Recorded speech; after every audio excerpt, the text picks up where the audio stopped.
Los Angeles Chargers and the Jacksonville Jaguars, our second Saturday game. As we sit currently, the Los Angeles Chargers are 2.5-point road favorites over the Jacksonville Jaguars, a total of 47 to 47.5. Adam, we were, listen, everybody that was in the media, everybody that's even a football fan, hell, my friends who probably didn't even have bets on the game, whatever, everybody, what in the hell is Brandon Staley doing? Why are these guys out on the field in the second quarter? Oh my God, they're coming out in the third quarter. Oh my God, they're coming out in the fourth quarter. What in the holy hell is going on? It was a game that meant absolutely nothing. They were locked into the 5 seed. So what does that do? Oh, karma's a bitch. Mike Williams, officially questionable after not practicing all week long for the Chargers, despite the fact that Staley said he was going to be able to practice this week. So obviously the injury was worse than he even let on at the beginning of the week. So now we're getting a guy listed as questionable. They say he could play even without practicing.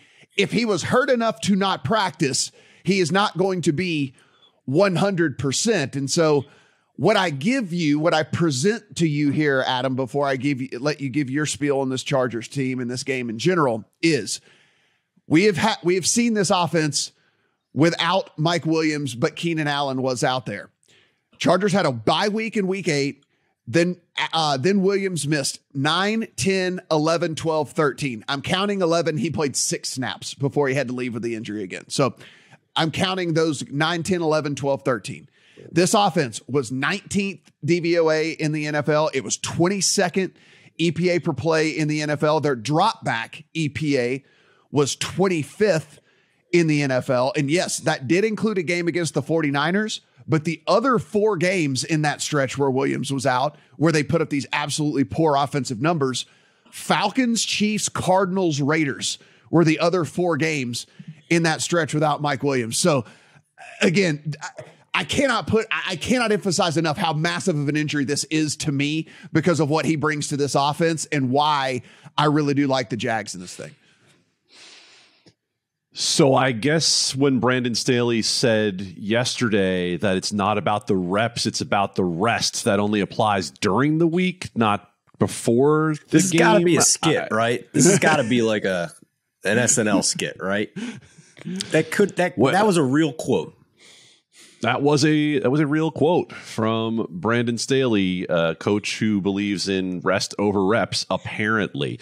And he wasn't the only one, by the way.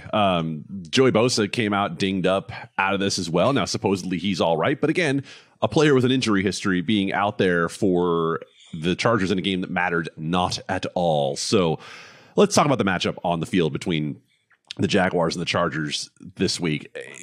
I have heard a lot of people I respect on the Chargers in this game, and I'm willing to consider it. I get it. There are some matchups here that are not particularly good for the Jacksonville Jaguars. They are weaker against the pass, and the Chargers are a team that likes to throw the ball more than they like to run the ball.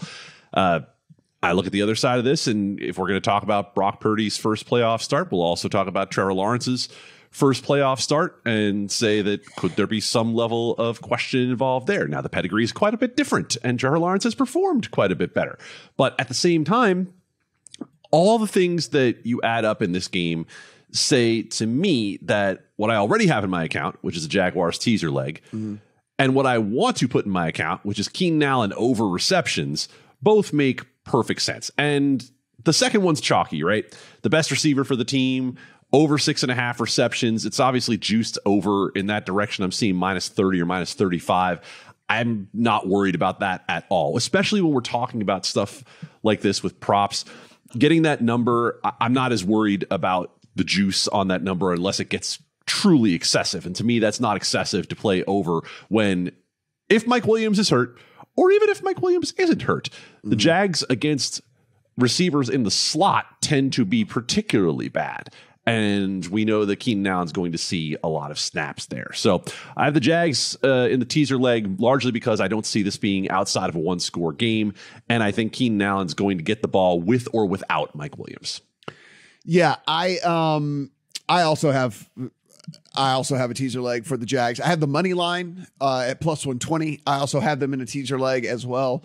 I think it's a very strong teaser leg. Now, Keenan Allen is going to get the looks. We know he has 79 targets for this team since he came back in week 11. He got at least 24% target share. And if you're wondering, guys, what that means, it means like 1 in every 4 passes out of Justin Herbert's hands is heading towards Keenan Allen. At least 24% target share in 6 of the 8 games that he's played since coming back. So he's going to be a major focus, especially if Williams is either limited or not able to go at all in this thing. So if you wanted to play Allen props, I would not talk you off of it. That said, just as a caveat, I do want to put Tyson Campbell, corner for the Jags, graded out as an 81.2 for PFF over any corner that had at least 200 coverage snaps this year. That's good for top 16 in the entire NFL. So he's not elite one of these corners, but certainly one of the better corners in all the NFL. And if you don't have to account for Mike Williams,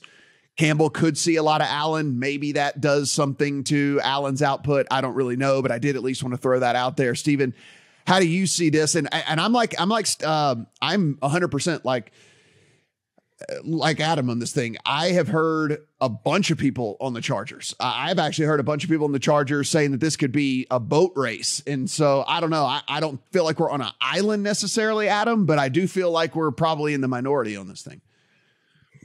Yeah, I think I understand why the Chargers backers are so confident in it. I mean, I think part of it, to be honest with you, is preseason priors. Now that they're pretty healthy, even though with the Mike Williams situation, I think, you know what I love about the NFL, guys, that we're sitting here talking about the Jags potentially being able to win a playoff game against the Chargers. Imagine us saying that at the beginning of the year when we all had the Chargers as maybe the best roster in the NFL against the Jags, who had just come off a dumpster fire of a season with Urban Meyer. I love this league, man.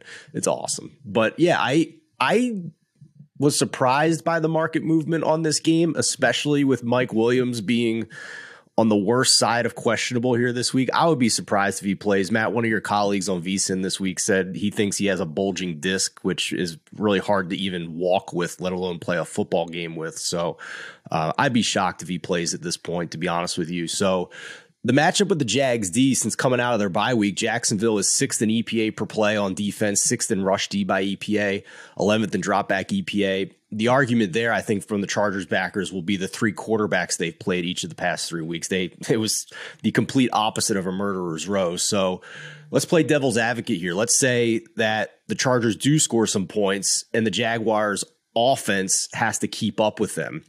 Well, since the bye week, Trevor Lawrence and company are 6th in first down EPA in the first 3 quarters, 7th in drop back EPA and success rate, because you have to filter out some fourth quarter garbage time there. Jags had a lot of positive and negative game script garbage time in the fourth quarter in that stretch.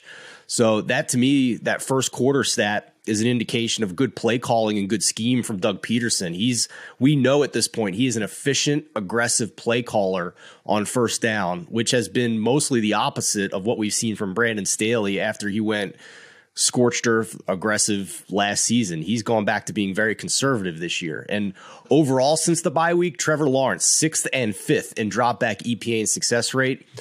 Chargers D is strong, but I think the Dallas game for Jacksonville at least showed that if this team gets behind big, they are more than capable of coming back, putting up some points, making this competitive, and at least I think stay within the teaser leg here. So I waited for this line to get back to 2. That's when I put the teaser leg in. I thought Adam made a great point mid-season when we had another chance to tease the Jags.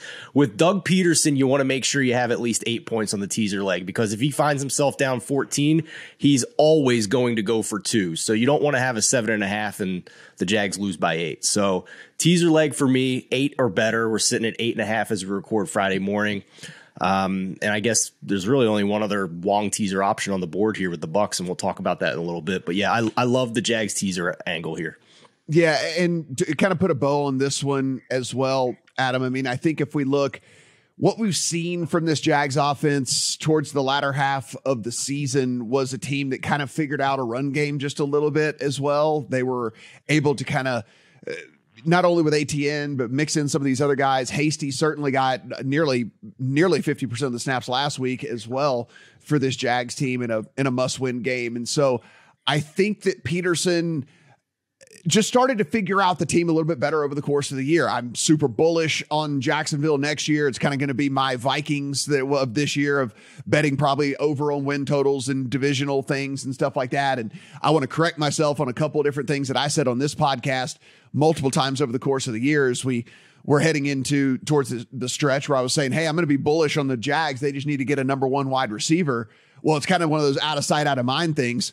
They traded for Calvin Ridley. It's one of those things like, oh, by the way, out of sight, out of mind. I totally forgot about that. And like, they're going to head into next season with Calvin Ridley actually on this team. So, just keep him out of a legal betting state. Well, I mean, take he's his not phone even away on road trips. Listen, he's not coming back from injury. He's coming back from a 17 parlay. So I'm okay with him being the wide receiver one here for the Jags. So and some people don't come back from that, Matt. Well, that's true. That's true. Well, bake rolls don't come back from that sometimes.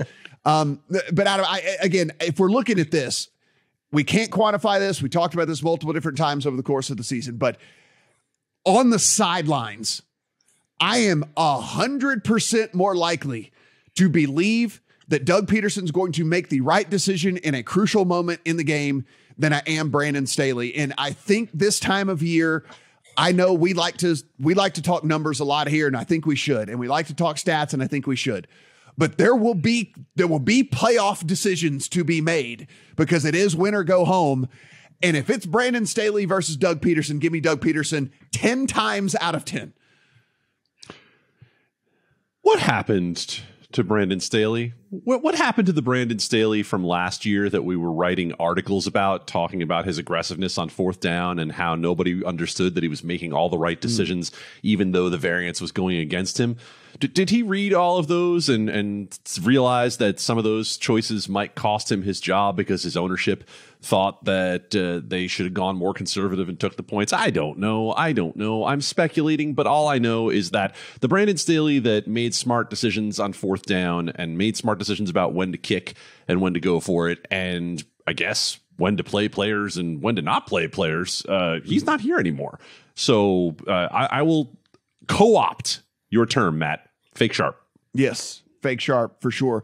Last point here. If for whatever reason, I doubt they do it. I bet even if he would just be a decoy. But if for whatever reason, the 90 minutes before game time, Mike Williams is officially ruled out in this thing, you might get a 3 on the Jags if you want to just play a straight side here. So something to consider just again, but that's going to be 90 minutes before game time. He is officially questionable. We're not going to hear anything probably before that, but if they happen to rule him out, you'll probably get a 3. And I would be willing to play a 3 on the Jags in this one for sure.